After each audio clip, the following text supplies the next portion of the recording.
Warning, the following program is extremely janky. Viewer discretion is advised. And one of the cats was like chilling in there and the baby's like crawling after him. And the cat was looking like he was going to claw him. I was like, he just turned around and just started clawing me. I just like flew into a rage. For a moment, I like chased the cat. And I was like, don't, like, stop. I think she thought I was going to like murk this cat or something. Like, I'm repulsed by the lack of epistemic humility that is emerging from the thinking that, oh no, we don't worry. It's all good. It's ethically sourced AI replacement of humanity. Slam dunk. Sorry, that really pissed me off right there. Don't you Laptop just chimed. Yeah, don't fucking chirp at Don't me. interrupt me. I'm ready to choke you out like you're a cat that just scratched my child. I just want to be clear before we move on from that. I was not going to do anything to the cat. It's like, imagine if you had a medication and you gave it to animals and like 100 animals died. And I just want the audience to be clear. Troy would have never done anything to that cat. Okay? Why did I even tell that fucking story? I just look like a psycho now. Not only that, but then you use the example. Say you killed it. Products are tested on animals. I don't think they should be tested on animals. God, this is such a minefield. I'll try a better example. Hopefully not behead myself. No, it was a good example. I was just breaking your Alright. So Marjorie Taylor Glupshitto. That's right. I forgot we call her that. Glupshitto! Glupshitto's back. Let's go. Bud Light is piss. Right? Like, right? I mean, it's sorry. Like, I'll drink it. I'm not above drinking my own piss. I'm the Bear Grylls of beer drinkers, okay? Bud Grills. Bud Grills. It's funny. Oh, fuck. Man, I got these cat scratches like all over my hands and stuff. So the other day, the cat was like, you know, we like cornered off this room in the living room for the baby to crawl around, like with gates on either side and stuff. And one of the cats was like chilling in there, and the baby's like crawling after him, and the cat like was looking like he was gonna claw him. So I was like so pissed. I was like, "What are you doing?" I was like shooing at the cat, and he wouldn't go. So I went to grab him and like move him, and he just turned around and just started clawing me. I was like, "What the fuck?" I just like flew into a rage. I was like, the cat started running, and I was like. For a moment, I like chased the cat to be like, "You can't fucking be in here." And Hannah was like, "Don't, like, stop." Like I think she thought I was gonna like murk this cat or something. like she said later, it's the fastest she's ever seen me move, which is like, that's like kind of a depressing thing to hear your loved one say to you, and you're just like chasing a cat around a house. Like, I've never seen you move that fast. Yeah, I don't know, man. It's like my kid's in danger. You know, I was just like. Yeah, no, full exactly. Hulk mode or something. Yeah, exactly. Well, it also probably shows a bit of a perspective shift. You know, you probably would have been, before you had a kid, you would have been like, not that you're like brutish towards animals now, but now there's a relative thing where you'll be like unforgiving to a cat. It's like, don't fuck with my kid. Oh yeah, you know what I mean. Before like, it's like, oh, cats will be cats, and now it's like, buddy, I'm gonna punch that cat in the fucking head. You kidding? I'm gonna choke that cat out. Yeah, that is a weird thing actually, is noticing the difference like before having a kid and after having a kid. Like after having a kid, it's like these are just animals. Like they're animals. They are worthy of not being like tortured or something, but also they're not my baby. So it's like baby, cat. I'm choosing the baby. Yeah. Like there's no question about it, right? Well, it's interesting the degree to which, what is the appropriate amount of attachment that we should have to non-human animals, you know what I mean? And I think, you know, animals deserve not to be harmed. Yeah. I guess one of the things I get concerned about is the proliferation of how many animals people, in the supposed love of animals, we have like puppy mills and all these other fucking things that are incentivized by, you know, our supposed, you know, and I've seen so many people, like people will get a fucking animal on Christmas and drop it off on, you know what I mean, like February or whatever. Yeah, and not like, not that those people aren't caricatures of evil either. They're normal people that you know that made a mistake and didn't consider the moral implications that are made. Sorry, that really fucking pissed me off right there. Don't Laptop just chiming. Yeah, don't fucking chirp at me. Don't interrupt me. Fuck, I'm ready to choke you out like you're a cat that just scratched my child. Fuck. Holy shit. Man. I'm on a fucking haywire today. Anyways, so how you doing, buddy? I'm doing pretty good. Yeah, you had a good weekend other than the cat almost fucking... I'm a little under the weather today. I had a bit of a rough day, but I should be good. Should be good for the pod. Good, you better be. Yeah, get that energy up level up, you know? Let's go! Yeah, well, fuck, I'm doing great too. Not that you asked, but I'm doing pretty good. I mean, it's implied. It's implied. Come on, look at the smile on my face. Look at my readiness to engage in violence against animals. Right?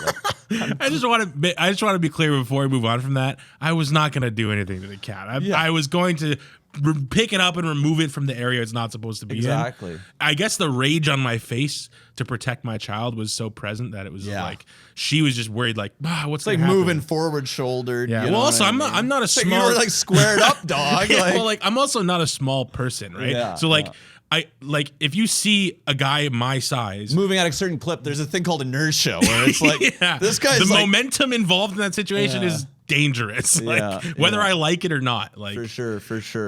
So we got a lot of interesting stuff to talk about today. You got something you want to start with, or? Well, you know what? I mean, there's a couple things. I guess we could start with the lightest and dumbest thing that we could think of, which is I think I know what that's gonna be. Elon Musk again. Of course. What? It wouldn't be a citation needed episode without fucking. I swear to God, we gotta fucking. I can't wait till he just needs to evaporate from my mind for a while or something. We don't even have an audience yet, and it's already getting repetitive for the audience we don't have, Yeah, exactly. Because half of it's just this guy doing stuff. But anyways, there's a couple of interesting things going on the sheeter, as we like to call it here at Citation Needed. So Elon Musk, this is a tweet. Block is going to be deleted as a feature, except for DMs. An interesting situation. I saw there's immediate outbreak of horror and anger on the platform, and people being like, so I got to listen to somebody who's like, I'm going to fucking have your guts for garters, you fucking, like the shit people say, like, this is pretty significant. I'll start with the question. You're a tech guy. Yes. You don't work in social media, but I think that you have a more, you have a heightened sensitivity to, the technological implications of given decisions, because these are feature decisions, right? Yeah. So how do you feel about, just right off the top of your head?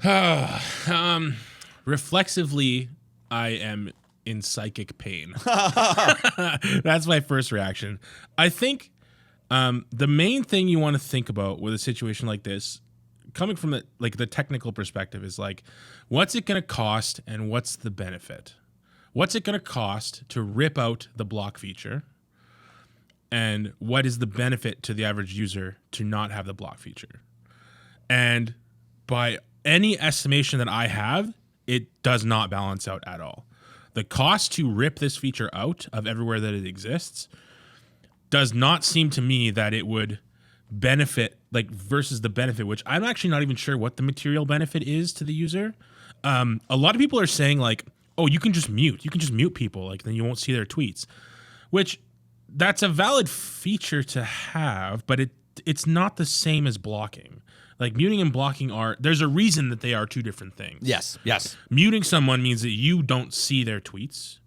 Blocking someone means that you don't see their tweets and they don't see your tweets. Well, and it's interesting that you bring this up. So there's a couple of things, a piece of context I want to add to the situation. So the first thing is there's a reader's note, on a community note on Elon Musk's statement. Go. If the ability to block users was to be removed, X would be in violation of policies of the App Store as well as Google Play Store. Potentially, this could lead to X being removed from these platforms. Oh my God. So there you go. You can't even do it, you idiot. What the hell? Well, unless he wanted to be, his app would be thrown off the store. Then what happens then is Yaccarino, who's the CEO, Linda Yaccarino, I believe her name is. Okay. She comes out and she says, something better than blocking is on the way. And this is where, coming back to what you're saying about muting, she's talking about, we're going to make these, muting's going to be different and change and better and all this stuff. The first thing that comes to my mind is we were discussing, that stereotype of the anarchist to the libertarian being like, oh, we should abolish the police force.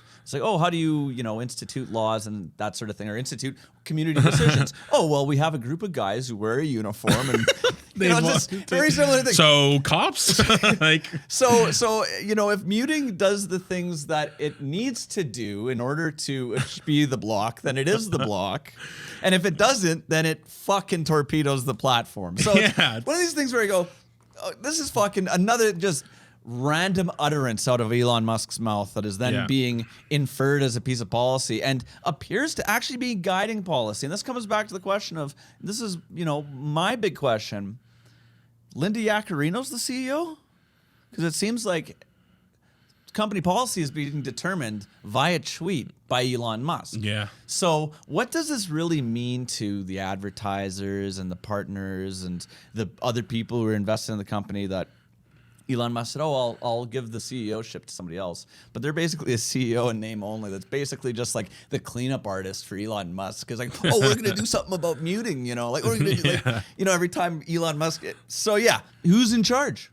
Who is in charge? I don't know that inherently this should never be the case. I just know that with the stuff that's he's said up to this point, a majority of it has been borderline, at worst nonsense, and at best horribly misguided. I don't know that necessarily you can't have a situation like this where there's like a figurehead type person who's like, you know what, we're gonna do this for this. It's kind of like Magic the Gathering. Like last episode, I talked about Mark Rosewater, and he's like the head designer, right? So like he doesn't make decisions on like price points or. I don't there's a lot of stuff that he's comes got from to people. give an ambit that he takes care of, and other decisions are being. There's other people. Yeah, in those so like roles. it makes sense that somebody who is the CEO at Wizards or like of the Magic the Gathering division or whatever might say certain things, but Mark Rosewater might be like, yeah, this is really bad for design. We're not going to do this anymore, and that's not coming from the CEO, but maybe it's good enough that he has the ability to say like, we shouldn't do this, and I'm using my seniority and my whatever to say. Now this is different because Elon Musk is just the guy who owns it, right? He's not like he doesn't actually serve a role like Rosewater does, but maybe there's benefit to that. But up until this point, it's like it seems like every other thing the guy says is just like, am I dreaming right now? Like, is this is so surreally bad? Like, well, and another interesting thing that happened as well is he started blocking people who were complaining about him getting rid of the feature, and then was joking, being like, how does it feel, blah, blah, blah. So he was like fucking straight shit posting with his own platform as he's doing it, antagonizing both the producers of his content as well as the consumers of the advertising who he's dependent on, i.e. the user base in the process. And so it's like, Rosewater has the capacity to come out and, firstly, I would say he's probably talking with his team before he makes major statements. He doesn't just come out of left field and be like, oh, blah, blah, blah. And then there's somebody who has to clean up after the fact. I don't know that that's what's happening with Elon Musk. Maybe he is kind of being their spokesman in the sense. And Yaccarino was going to come out and say, oh, blah, blah, blah. But it doesn't read like that. It reads like it's sort of just a contrived sort of fucking, better fucking say something. He just felt like saying it, and now it's like, well, I guess we're doing that. Yeah, exactly. Kind of like his purchase in the first place, which he was like kind of fucking around about, and his fight with Zuckerberg, and it's one of those things where talk is pretty loose with the guy, but then it's being used truly to guide decisions, right? Because again, this is I've made this claim before, but this kind of shows it's a bit of a plaything for him, right? Yeah. Like he doesn't engage like this with Tesla or with SpaceX. Right? I mean, maybe he does, but it's less obvious, right? I mean, Cybertruck looks like something he fucking had a personal hand fucking building. It looks like... What are you trying to say? It looks like it's evocative of the shape of his sunken chest, you know what I mean? Yeah, it looks like a child's drawing of a truck. Yeah. I'm sure I'll be able to find a tweet to that effect somewhere that someone's made that claim already on Sheeter. I saw somewhere that he is the most blocked account on the platform. Well, yeah. Why do you think he's getting rid of fucking blocking, bro? That's actually the irony. I have him blocked. Is palpable. And I have him blocked not because I find him annoying, which I do, but I have him blocked so that I'm part of the aggregate user base that has him blocked. So he has to look in the morning and say, why does half of the world fucking have me blocked on it's my half of platform? the world plus Aaron. Yeah, exactly. Yeah. Hey, voting matters, guys. I believe in voting. It's the same thing. Yeah. If nobody fucking blocked Elon Musk, you'd think he had an even bigger audience. I was looking at the actual... I don't know about the veracity of this claim, but I was looking at something saying that like some ungodly number of the accounts that are following him are bots. Oh, yeah. I think you sent me that. Yeah. Yeah, where they like some percentage, like millions of people who follow him have no followers. Yeah. Or they have like less than 10 followers or something like that, or like no tweets or something. You know what the irony of that is too? Is I have my account, so I have my account like set as private, right? And it's got I've got probably, as a result, I've got like no followers because I'm just like, the only thing is I don't say jack shit. I'm just a lurker. So but when I made my account, because I made this account pretty recently. I was never really a Twitter user. I'd usually go on before you had to sign in. You could just kind of go on and read shit without signing in, and then they changed that at some point. And so I don't have anybody who's following me, et cetera. And I have like my account name is like 5 letters and then a string of numbers. So I definitely look like a troll account. Yeah, like a bot. Yeah, I look straight body as fuck. So whenever we talk about like just the body nature of these followers, I'm like, well, technically somebody could look at my account and literally come to that conclusion. This guy's a bot. And it wouldn't. Funnily enough, I wonder if that means that my blocking of him is counterproductive because people are like, well, look, there's just a bunch of fucking bots blocking him too. Yeah, true. Right? And it's like they're pointing some fucking my account. I'm just watching some YouTube show where they're defending him. My account comes up. I'm like, well, I'm not a fucking bot, dude. We have this example of a very clearly botted Twitter account. Yeah. You're just like the Leonardo DiCaprio pointing. It's me. Look at these NPC takes. This guy's a fucking Soros bot over here. Fuck. Oh man. So anyways, let's get the fuck away from this asshole. Let's quit talking about this prick, please. Yeah, sure. That's fair. So I'm gonna look. What else were we talking about? There was something that you wanted to talk about. We kind of started touching on the ride here. Yeah. So obviously we talked about the SAG-AFTRA strike, and the WGA strike happening right now. And I saw this video. It was a Corridor Digital video, a Corridor Crew video, and they were talking about AI replacing human actors, and they're basically saying they took a very their approach to it was very apolitical. Like they weren't really, which kind of bugs me. Like I know that it shouldn't bug me, but I have a lot of passion for labor action and have a lot of passion for like workers' rights, and like when I hear somebody talking about something like this in a very neutral way, it just really eats at me. Like it just really makes me want to say it. Like when they say something like, the conversation that's happening with SAG-AFTRA with like it's the a strike. Disagreement. Yeah, the disagreement. The workers are on strike. They are exercising their right to bargain for better conditions, better working conditions. So just so we're clear, are you saying Corridor Digital L? L? Question mark? L? I don't know. It's like, I want to say L. I want to say Corridor Crew L, but it's like I have to check myself. We talk about this all the time, this whole epistemic humility thing where it's like, be humble about what you know and what you don't know. And like emotionally, I'm very like, I want to hit this table right now. I'm so like, it really You want to do what you almost did to that poor cat. I was not going to hurt the cat. I cannot stress enough. I was not going to hurt the cat. Stop putting that on me. I'm so fired up. It's like I understand that like their position is a more neutral position, and they're not there to talk about it. They're there to talk about the facts of the matter regarding what AI can and cannot currently do and what it will do or could do in the future. But when I hear that kind of that very neutral language of like it's a conversation, it's a disagreement, it's like, no, man, like no, like they're on. I almost said we're on strike. That's how that's how much it hits me. It's like we're on strike. That's what I want to say. Like we, the people, the workers, are striking to get what we deserve, and that's what it is. It's not a conversation. It's not a disagreement. It's pull your fucking shit together and give us what we deserve. I got to point this out. We talk about parasocial relations that occur when you watch content a lot, and it's like, oh, I really like these people, and you almost feel like you know them. You're having this really meta-ass experience where you're having not a parasocial relationship with these people through content, but through their labor action. Yeah. You're almost like, we're on strike. Like, yeah. You're like almost like merged here. Yeah. And it's quite interesting. So I just wanted to point that out because it's quite meta. It's funny. Yeah. When you get really into, but I just want to point out, it's not actually a parasocial relationship. Yeah, of course. Yeah. It's when you get really into this stuff, like when you get really into the background of unions and the purposes that they serve and what they can do and what they cannot do because of legislation or because of corporate action or whatever, and all this kind of stuff, when you dive really deep into it, it's hard, in my opinion, it's hard to not feel like all all the workers are together. It's hard to not feel like we are on strike. Like it's not just this one union people. It's like we the workers, we the people, like are taking matters into our hands. You know, I get really passionate about it. So I don't know.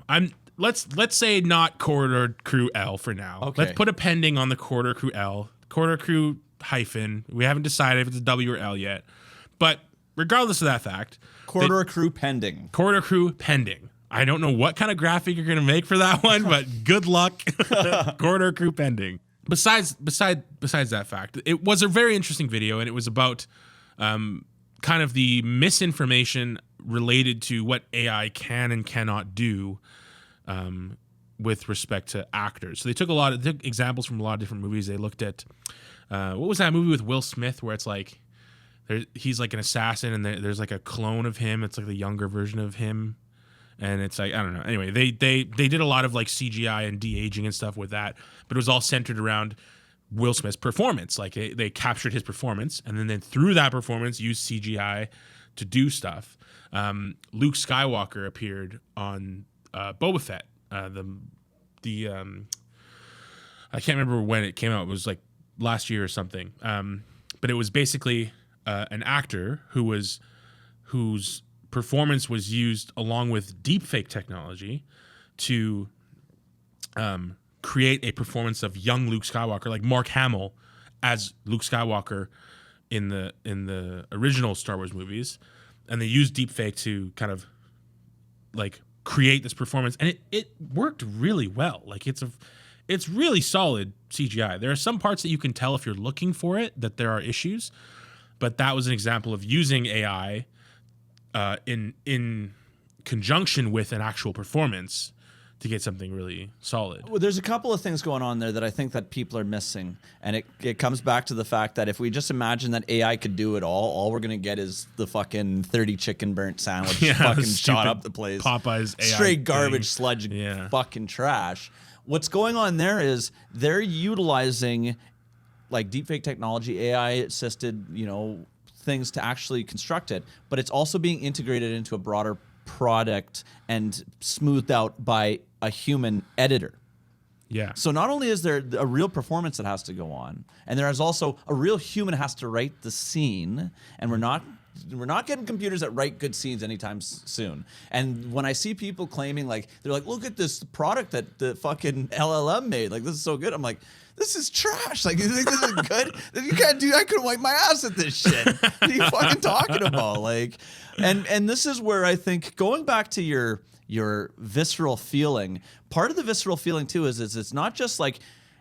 It's not just us against the corporation and us, but it's also like humans against our replacement by technology, right? Which creates an added viscerality to it, an added depth to it that I think it's almost like this, like you and I know it's overblown. You and I know that, or at least maybe perhaps knowing is a relative.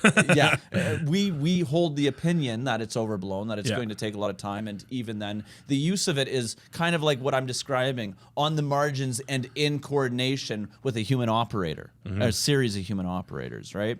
And that it's a tool, but it's a tool that needs to be in the hands of a craftsman at some point along the lines to have any utility, really. Yeah.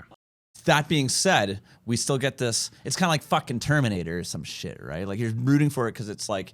It's literally like mankind feels on the stake. Yeah. It's not just like the writers and all that. It's like the human element of our own existence is being further and further whittled away, which I think is part of a lot of the problems that we're seeing. And it also explains why a lot of people think, oh, wow, like AI can really produce something really good, because they've almost lost sight of what. Like they've just got no taste. What good even is. Yeah, they don't even know what's good. Yeah. I'll show you what's good, all right? What's good? What's real good? The Boondocks, remember that guy? Yeah, that guy was the best. I will say, though, on the topic of Corridor Crew pending, that they actually were in some hot water recently for AI-related stuff, because they created some content with AI. I wish I could remember what model they use. I want to say it was Stable Diffusion. I might be wrong on that, Midjourney, I think is this. I don't even know. I want to say it was Stable Diffusion, but they used an AI model to basically animate footage of themselves in the style of anime.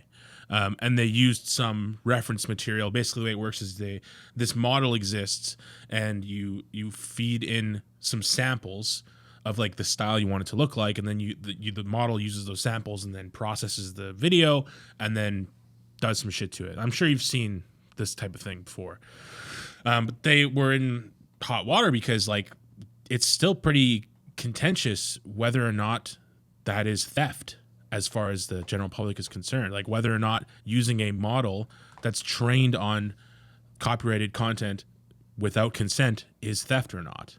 I'm of the opinion that it is theft, but then they use that model to create content and profit off of it and stuff like that. And like I don't know if you knew this, but so you know the lead singer of Linkin Park passed away. Is it Chester? Is that his name? Chad Bennington? No. Chester Bennington? Chester Bennington. Yeah, that sounds right. Yeah. So he passed away a while ago, and so what you got to do is you got to say Chester Bennington, and then we can just cut it so it looks like we never forgot the guy's name. Yeah, exactly. Chester Bennington. Like some jank-ass, like, this is what AI can do. Reproduce.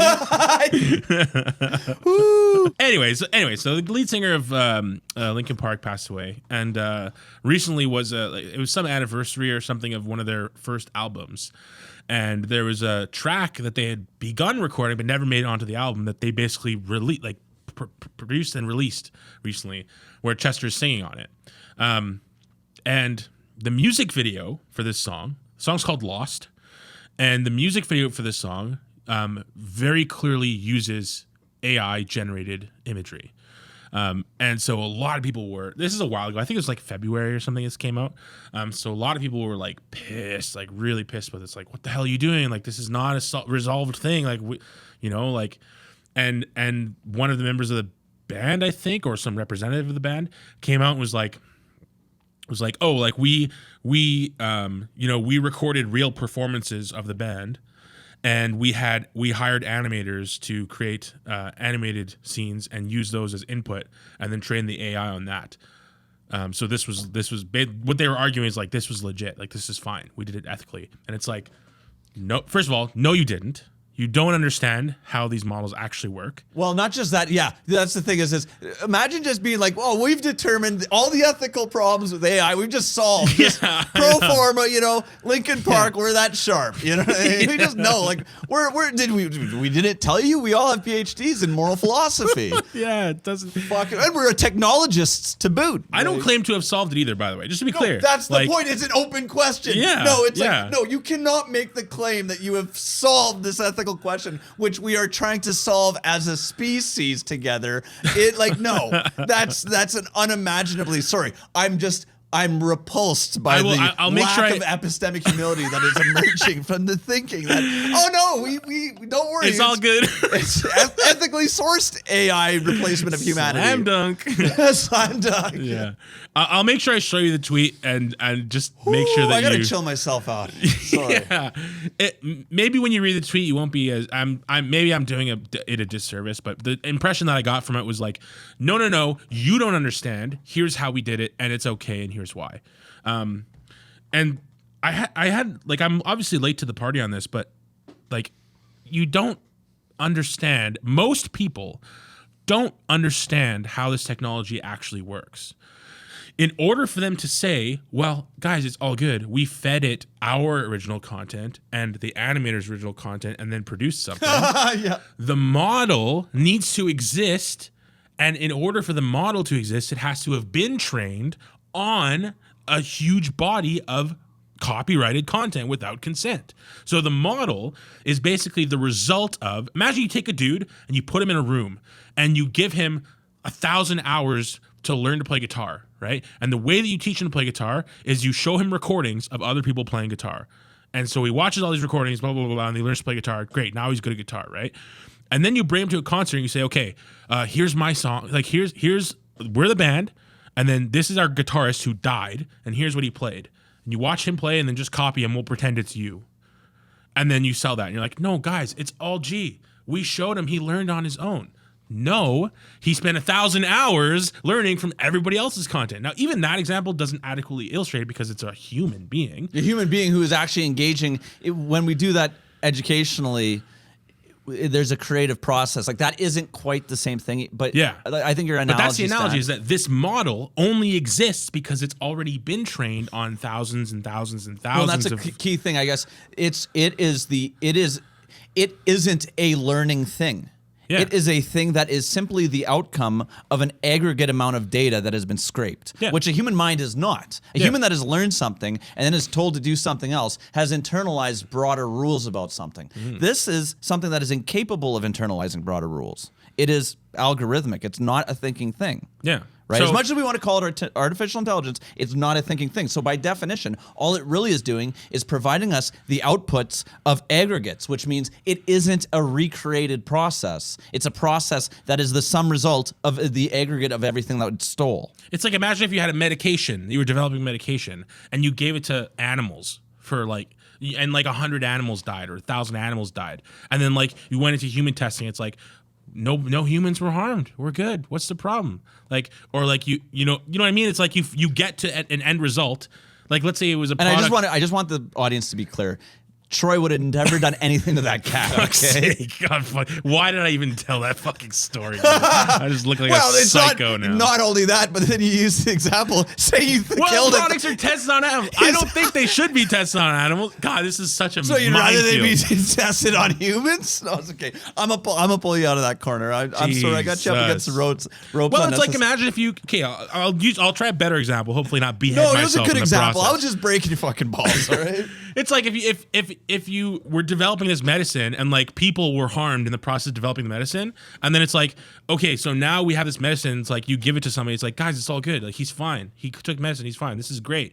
This is an ethical thing. But it's like 100 people fucking died. Like, what do you mean? It's not. Like, this model only exists because of the unethical, in my opinion, actions taken by the people who built the model. So you can't just be like, well, in this instance, I just took it and fed it two original things with consent and it's all good.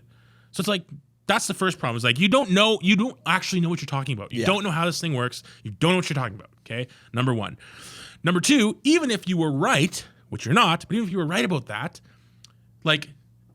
you are still to some extent automating away the work of a creative person for a lesser machine created. It doesn't even approach most of the ethical questions that are even brought up by it. It only approaches the question of whether or not we're breaching copyright law, which in and of itself is a pretty superficial basis to be basing your moral philosophy on there. Linkin Park PhD, fuck. I like Linkin Park too, by the way. I like Linkin Park. I listen to Linkin Park sometimes. Not every day or anything. I'm not a psycho, but sometimes I do. I would hate myself. That was the second problem. Is it's like, well, you're still there. It's still not solved. We haven't decided as a society whether or not it's it makes sense to just be like, oh yeah, I'll just fucking automate all this work away that would ordinarily go to animators and creative people. We're just gonna say, nah, fuck you. We'll just feed it to this machine and get this subpar product for less money. And it's like, whatever, fuck it. It's like, okay. Yeah, well, that's the broader, and that's the social, which is a little bit. This is where I'll give Linkin Park PhD a little bit of credit. This broader meta issue of saying, well, what are we doing by slapdashily adopting this technology and then throwing it around, and at the same time, as a result, kind of eroding, because this is what the big risk of the AI stuff is. It's not so much it will get so big that it overtakes us. It's more it's just going to allow us to get stupider and more alienated from reality.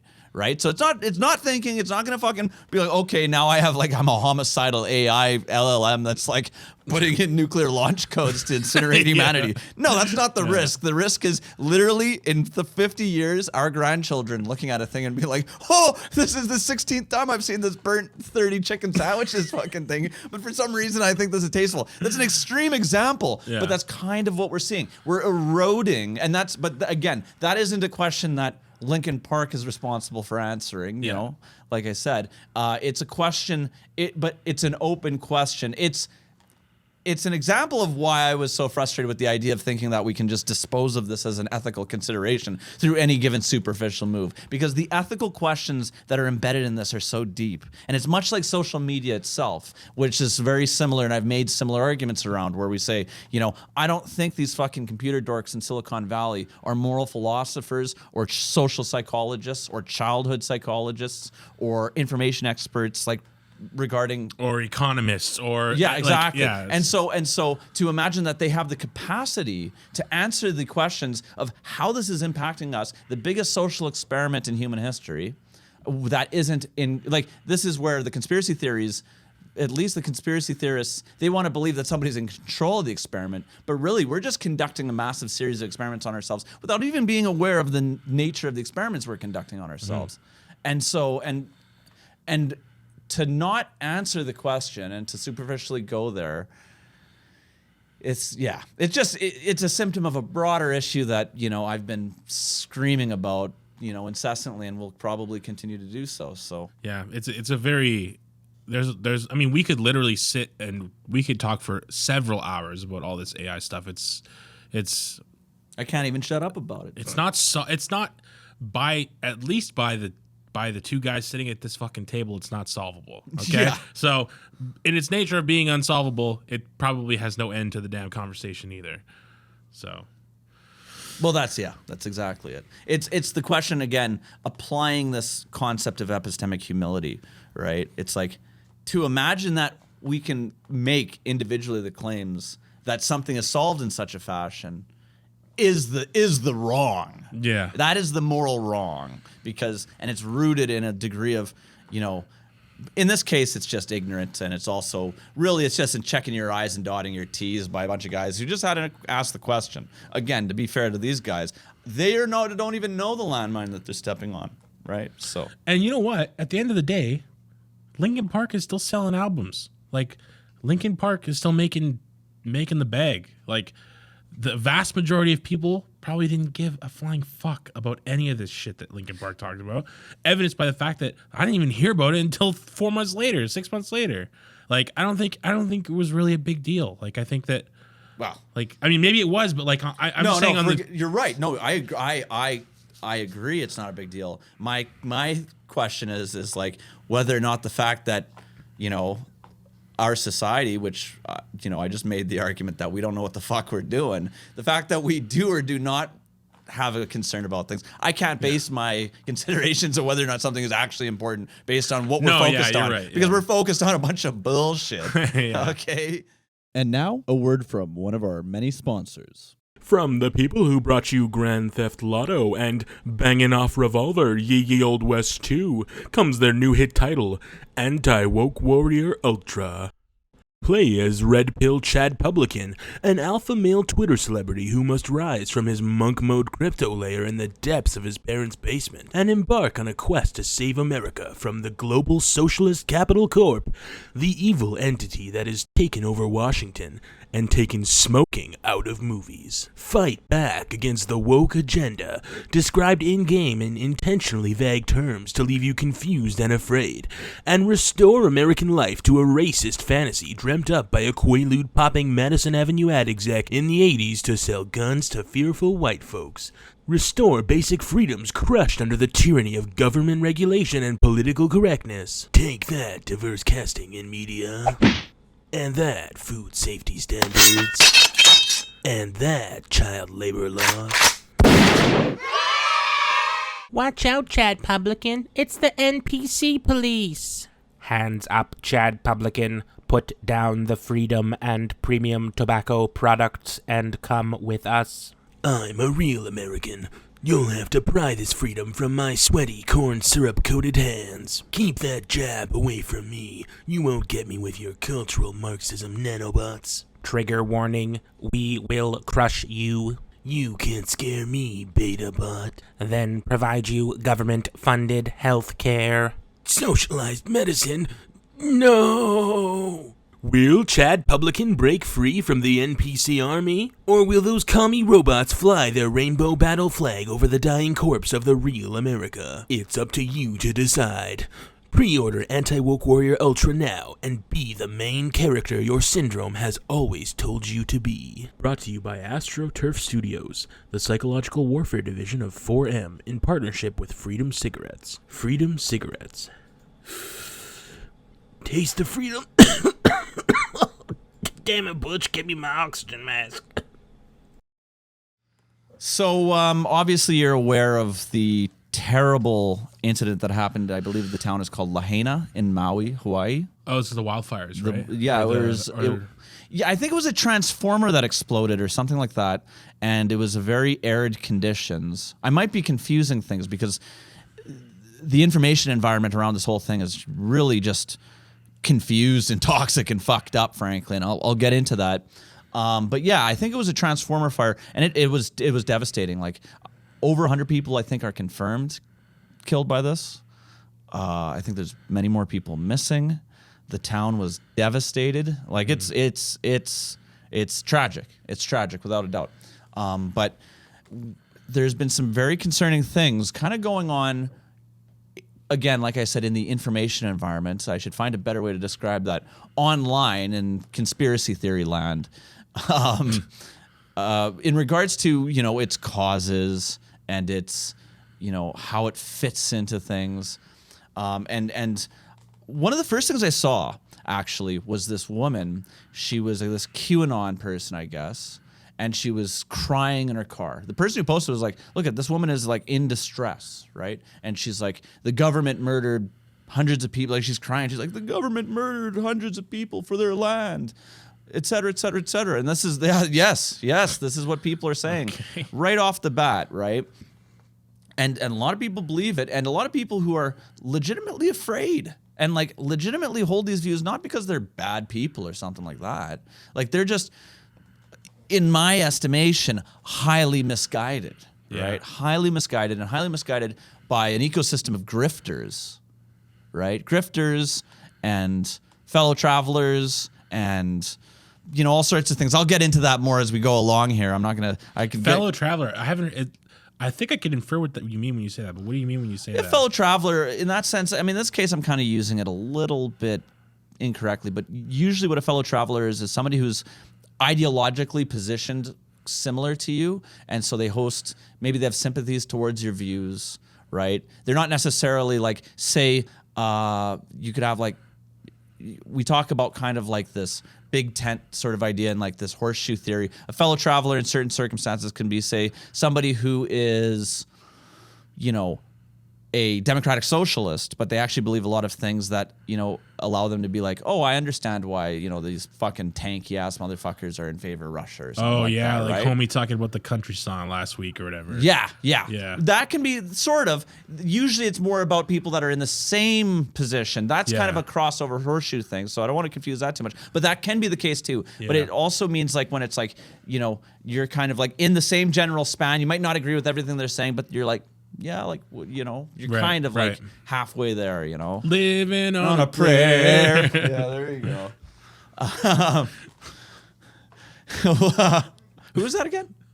Bon Jovi? Bon Jovi? Sounds right. Okay, let's not get distracted. Bon Jovi. I won't distract myself with Bon Jovi. So I had a question I wanted to ask you kind of. Okay, yeah. About, conspiracy theorism, political extremism, and what I would call just self-motivated either...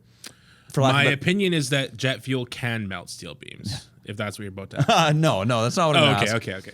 Although that's another can of worms that I could just I could go on for a long time about that. And I'll leave it at that to be extremely vague, so maybe our viewers will be like, the guys are like, is he fellow traveler? Question mark? yeah. Quote unquote, our guy. Our guy.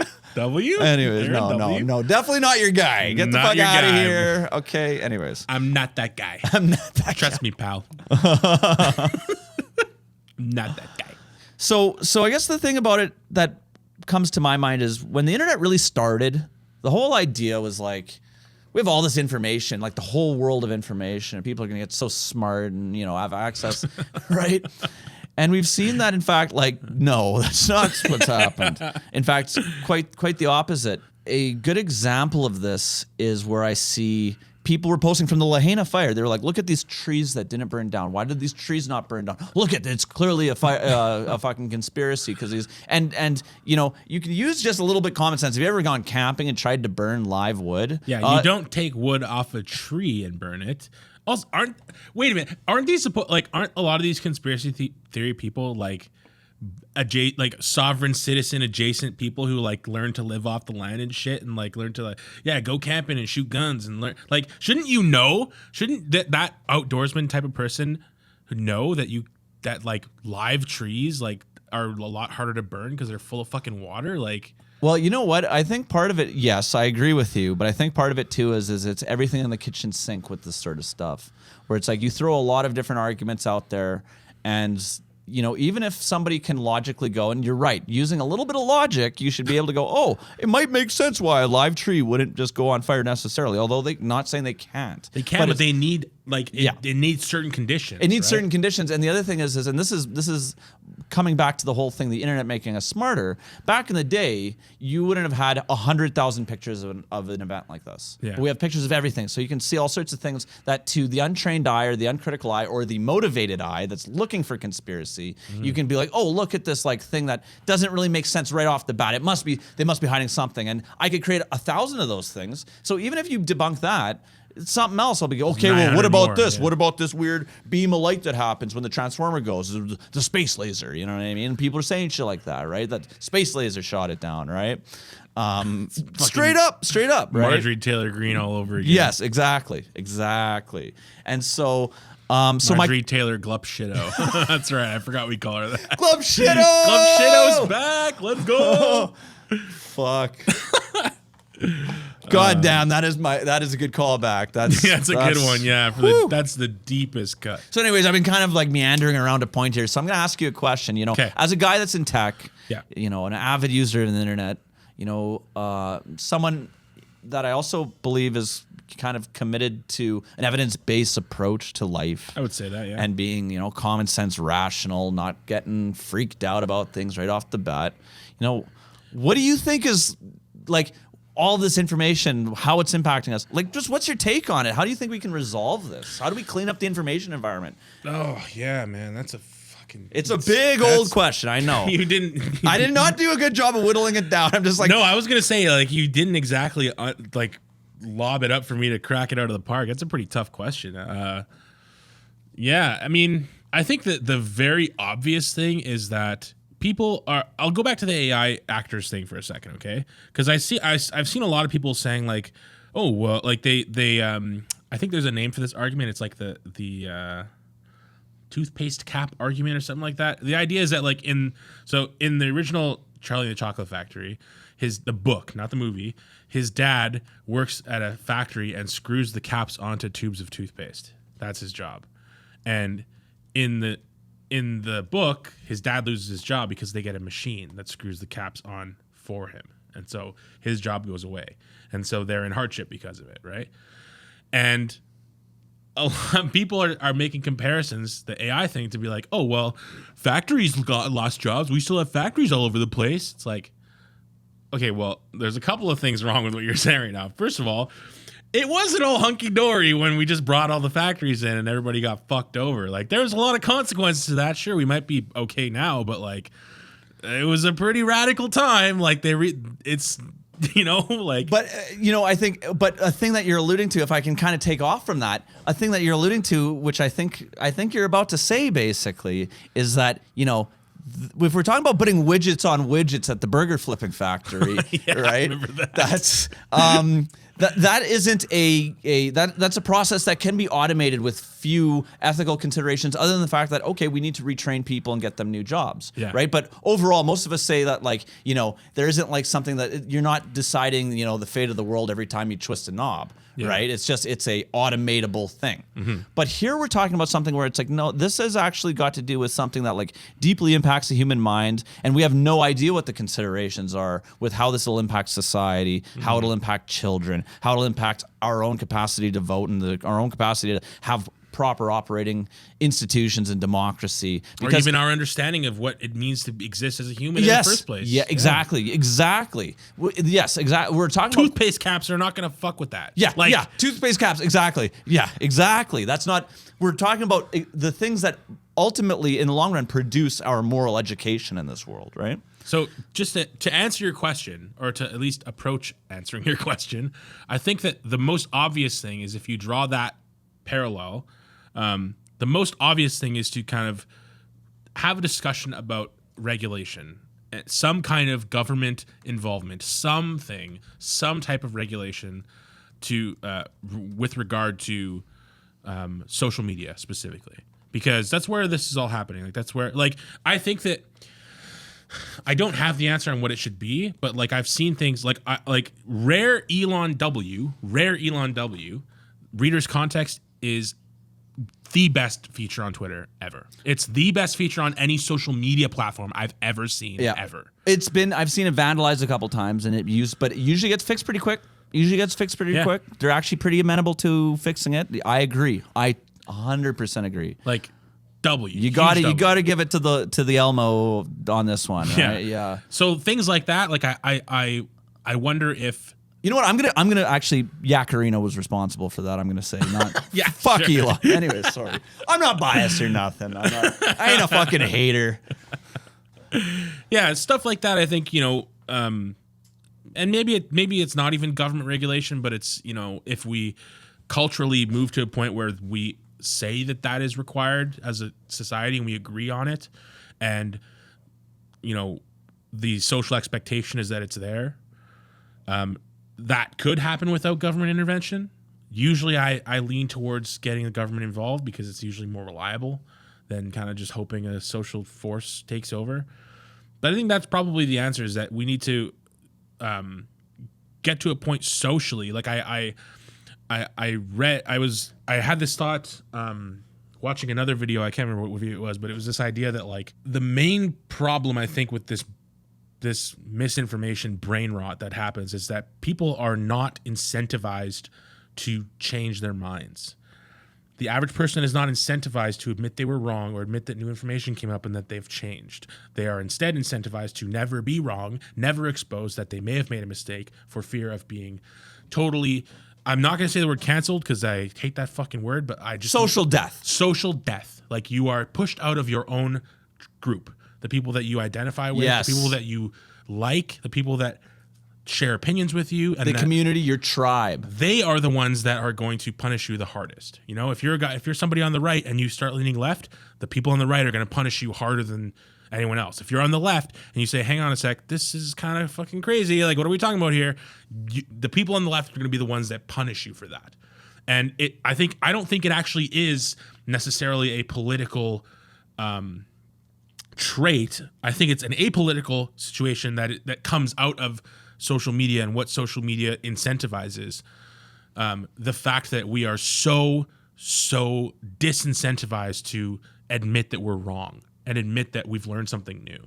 It's just you are only punished for that today. Well, and you know what? You touch on a really important point there too, talking about, I think one of the things that are happening that is like the extension of what you're saying about this sort of tribalistic way of looking at information. What is the truth? The truth is dependent upon what team I'm on, right?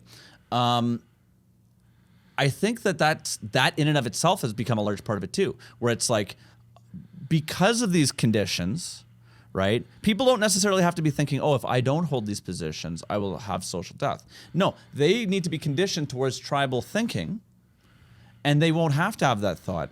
Their thought is simply that the truth, implicitly or explicitly, the truth is determined by what is valuable and expedient for my group. What is the explanation that is cohesive within our worldview and furthers our interests functionally in the political space, right? And that's dangerous. And that's because that also represents sort of this atomization of society, where it's like, how do we have a democracy when, instead of seeing each other as members of the same community who need to wrangle about these issues through the things that we share, these mutual institutions. I think Wittgenstein talked about how in order to disagree, you need to agree on something first. And that is the language we speak, right? Mm. There was a thing I watched recently. I don't know if I've ever shown you this guy. His name's Peter Zeihan. And he is a sort of this geostrategist who does videos on YouTube, and he's kind of really come to the fore since the Ukraine conflict. Quite interesting guy. There's a lot of stuff where I go, he's very interested in demographics, and he's been like basically railing on about how China is on the verge of collapse. He's got strong arguments, and I recommend viewers watch some of his stuff. But he was talking about, ironically, plugging a alternative media source that he is now going to be a contributor to, which kind of, you have to temper this next argument he makes. But he talks about, there's a very good argument he makes about the hollowing out of news media and its relationship to technological development over the last 30, 40 years. Because first you had the emergence of fax machines, and wire services became far more effective, so you could kind of hollow out these local bureaus. Before, newspapers would have these big bureaus in major cities and you'd have copy editors on the ground and stuff, and fact checking effectively before it's even sent. Like the Washington Post has a bureau in fucking London where they've got employees who are like real humans being like, is this legit? Is this fucking horse shit? Who are we dealing with, right? But eventually you could kind of start hollowing out those offices by replacing people along the lines with a single person who's taking care of this job from afar, and it being expedited by first fax machines, and then email made it even easier. And there's this cost-cutting measures that would happen. And eventually it got to the point where, because of these changes in the news ecosystem, right, it became, you kind of had to do it in order to engage in cost-cutting. I don't know if he quite made this argument, so I won't put this on Zeihan, but you further had to go down this train of hollowing out the human actors within the information system. And so there's just less checks along the lines. So now we're talking about basically getting rid of the last check.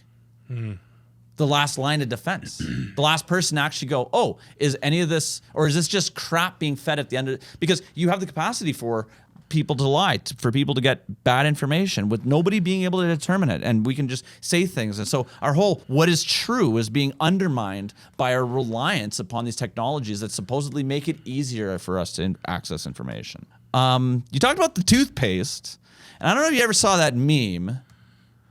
I gotta pull this fucking thing up. It's this meme, okay, and it's like I think you haven't even shown me yet. You're already losing your shit.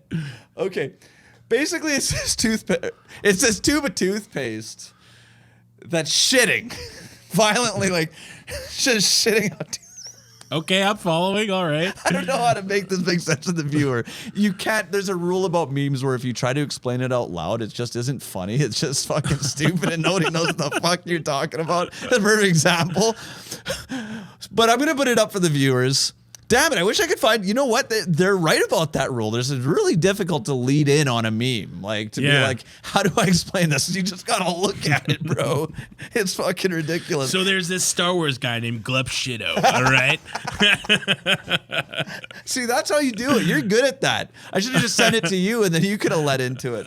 But you're gonna lose your shit when I show you this after we're done here. But yeah, we can't get stuck on this poorly informed meme explanation. Well, I just to go back to the question, because I don't know that I could actually adequately answer it. But one thing I remember is that humans are like, there's a biological aspect to this too, which makes it even harder to figure out. Is that we fundamentally, our brains are not built to figure out what's true.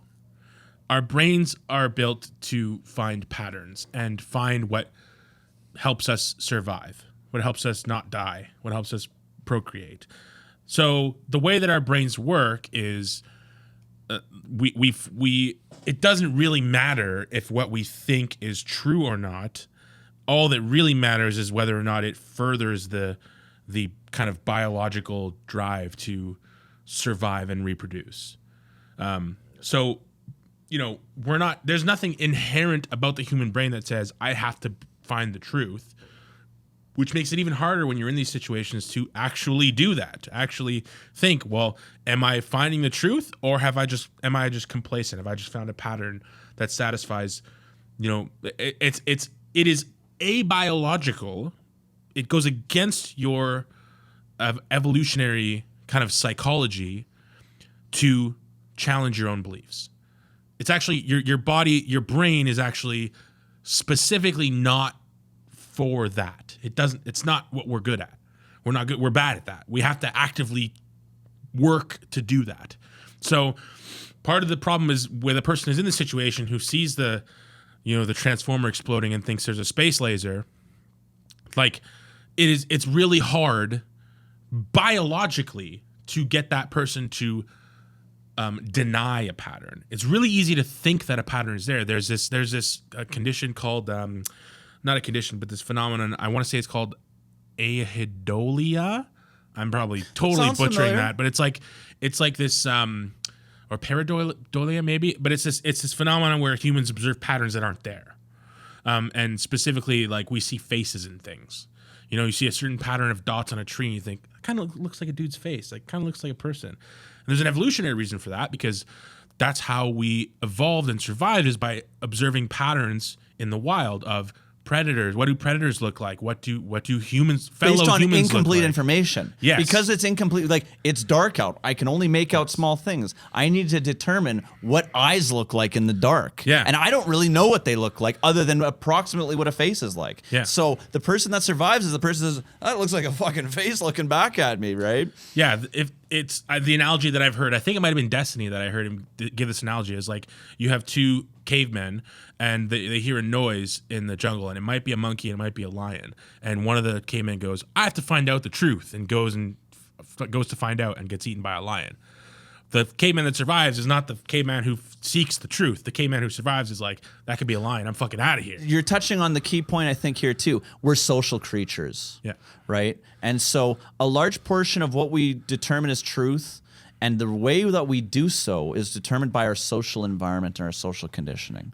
And because of this siloization, and because of these, this sort of, it's almost like a positive feedback loop, this dangerous thing that's happening to our information environment that's resulting in this balkanization that we're seeing in society, is that, we're being socialized that the truth can produce social death. Like, social death for humans is death, right? We are rightly so afraid of being ostracized by our society, because that is the basis of our survival as individuals, right? So the question then becomes, what is the culture that exists around information that promotes critical ways of thinking and promotes challenging those things? Because I think that's the only place that we'll find, is it depends on the social environment that exists motivating, like the culture being, think outside the tribe.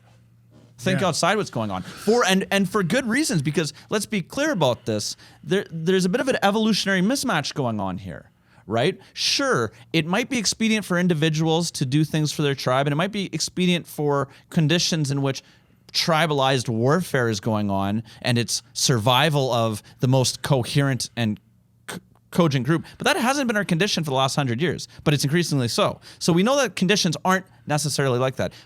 Thomas Hobbes would refer to that as like the state of nature almost, right?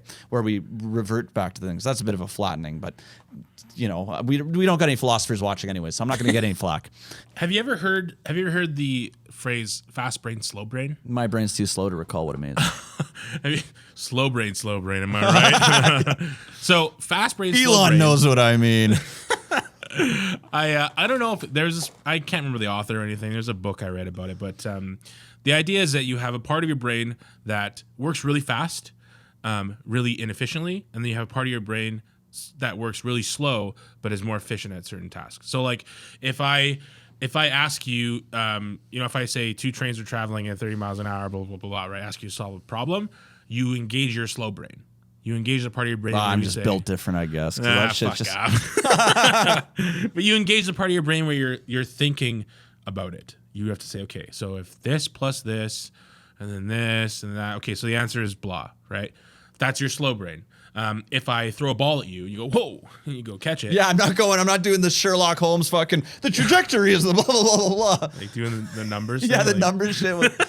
Hangover, that's what it's from, Hangover. Zach Galifianakis' character is just like, he's just like, all the math is on the screen. But there was a version of Sherlock Holmes with the Benedict Cumberbatch, that's his name. I was trying to think of a funny way to say it, and that's the Oh, only where time- like time slows down. And yeah, he's like, and then of course there's the classic meme. But anyways, So, yeah, so you're you totally have- right. You engage in various forms of heuristics. yeah. Slow. That's the idea. Yeah, exactly. Yeah, Is so that fast brain there's- is a heuristic in a way. We rely upon heuristics in many ways in order to survive. And you're right. The way that we view information is often we engage in a heuristic more readily than we engage in the slow brain of actually saying it. So part of that too, again, coming back to social conditions, that's a really interesting point, because coming back to social conditions, when you are in a social environment where a challenge to knowledge is seen as more and more of a threat, the more conditioned you are to engaging your fast rather than slow brain in response to information. Mm-hmm. Yeah. Because you have a greater survival instinct, which means you Yeah. are going to rely upon your local clan, your tribes, that explanation rather than engage in a critical process. Well, and to be fair, like, we always say that technology, the acceleration of technology is explosive. It's like, Carl Sagan always, or maybe it wasn't Carl Sagan, maybe it was Neil deGrasse Tyson. I don't know. There's one particular science type show where he's like, this is the age of the universe, and then this is the age of our solar system, and this is Earth, and this is humans, and it's like humans is like a tiny little fucking pixel, and it's like on the scale of even the age of the Earth, we're like this tiny sliver of thing, right? Well, if you look at the length of that humans have been around, the internet is also is a sliver. Like the internet is a tiny little thing, and then if you look at the internet, social media in its current form is so it's like there's these cascading exponentially different levels of time scale. And I say, like, it's okay to be wrong, right? Like, you and I say that, we believe that, we agree in that. For the vast majority of human existence, that has not been true. It has not been true. To say that you should be able to go against your tribe and say, hey, this is wrong, I don't actually think about this, and be listened to, and the tribe not be exorcised from the tribe, for the vast majority of human history, that has not been true. That has not been the case. You're kind of touching on a thing about history too, where even our conceptualization of truth as being determined by the individual itself is sort of an artifact of modernity. Like, it comes out of the Enlightenment. And you're right, before that, in many ways, I mean, look at the nature of religion, right? And religion is based on, like, you don't, like, and this isn't to say religion's problematical, even just to say that, the way you imagine and conceptualize truth is outside of yourself fundamentally. Mm-hmm. It is determined by reality itself, by God, as interpreted by these institutions, and as accepted by your community. And at no point is the individual's determinations as to how they feel about God or not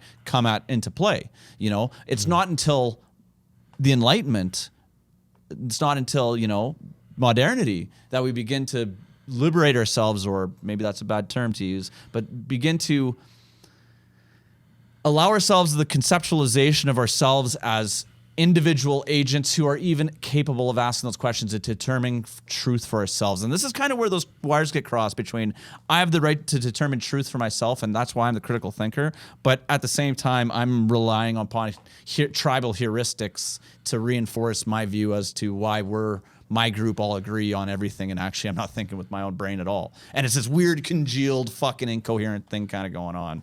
Yeah, I think that it's, this is as close to putting a tinfoil hat on as you will ever hear me be. But it's almost like a transcendence of the human condition, where what the human condition is not what it has been. What it means to be human is changing. With technology, and that's already been the case for a while, but we're explosively accelerating to I don't know what, to some point where these like you said, heuristics that we have, they begin to collapse harder and harder and faster and faster. Like, there are things that have collapsed with the advent of industrial society, with the advent of communications technology, the internet, social media, artificial intelligence, with every added layer of technological advancement, these different things that for the last tens of thousands of years that have been built into our brains and rigid and unchanging are now collapsing rapidly collapsing.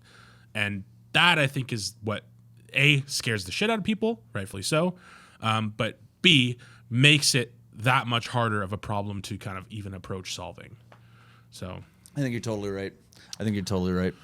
So that is definitely not where I want to end the episode. So I'm going to bring up something pretty hilarious, just a nice little soft note. I will pull it up off my phone here. Kid Rock caught drinking a Bud Light at the Sky Deck in Nashville. So much for that boycott, eh? Well, but you know what? Ironically, I'm gonna give it to the boycotters on this one in a way. Anheuser-Busch didn't really realize who their demographic was, you know, and perhaps more importantly, how polarized our society is, which isn't really their job except as ad people, right? To understand, where, you know, they managed to really alienate, you know, I mean, let's be clear, Bud Light is piss, right? Like, right? I mean, sorry, like, I'll drink it. I'm not above drinking my own piss. I'm the Bear Grylls of beer drinkers, okay? Bud Grills. Bud Grills. Boy, okay. That was a good one. Yeah, but like, you know, it's not exactly, it's a product of the lowest common denominator, and so you should probably advertise to the lowest common denominator,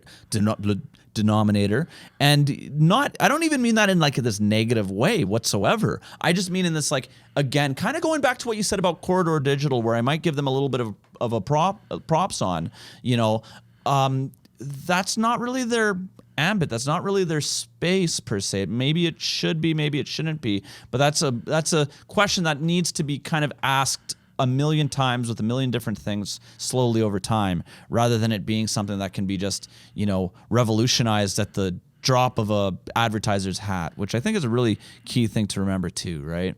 But yeah, no, it's funny. We wanted to go on a light note, and I'm just going down this fucking philosophical track. Like, fucking thanks a lot. But yeah, no, I mean, how do you feel about it? How do you feel about, you know, I mean, I think it's fucking hilarious. That's what I think. I think it's hilarious. Well, you saw him shooting the fucking cases. Yeah, that's right? why it's hilarious. Yeah.